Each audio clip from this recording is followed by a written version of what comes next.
1886లో May Day ఆవిర్భావానికి కారణమైన అమెరికాలోని ఓ చారిత్రక జ్ఞాపక చిహ్నంపై నేటి దృశ్యం.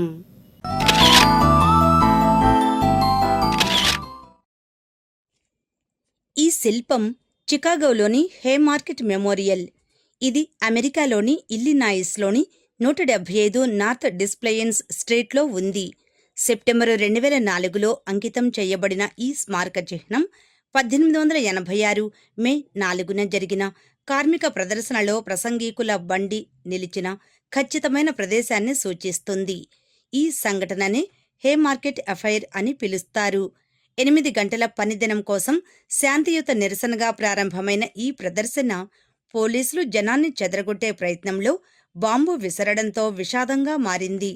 దీని తరువాత జరిగిన వివాదాస్పద విచారణలు అంతర్జాతీయంగా నిరసనలకు దారి తీశాయి. చివరికి మే 1వ తేదీని అంతర్జాతీయ కార్మిక దినోత్సవం మేడేగా ప్రకటించడానికి కారణమయ్యాయి.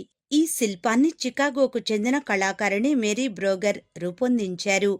ఇది 15 అడుగుల కాంస్య ప్రసంగికుల బండిని కలిగి ఉంటుంది. ఇది విడిపోతున్నట్లుగాను అదే సమయంలో నిర్మించబడుతున్నట్లు కనిపిస్తుంది. ఇది కార్మిక హక్కులు, వాక్ స్వాతంత్ర్యం మరియు అసెంబ్లీ కోసం జరుగుతున్న సంక్లిష్టమైన కొనసాగుతున్న పోరాటానికి చిహ్నం. శిల్పంలో ముఖం లేని మానవ రూపాలు ఉంటాయి.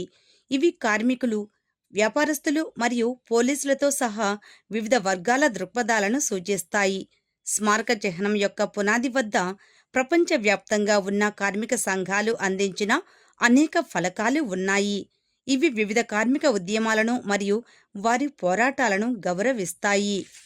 ఈ మెమోరియల్ అసలు హేమార్కెట్ స్క్వేర్ సమీపంలోని ఒక చిన్న పార్కులో ఉంది. 1886 సంఘటనలకు సంబంధించి చికాగోలో ఉన్న 3 స్మారక చిహ్నాలలో ఇది ఒకటి. రెండోది ఫారెస్ట్ హోమ్ శ్మశాన వాటికలోని హేమార్కెట్ మార్టిర్స్ మెమోరియల్.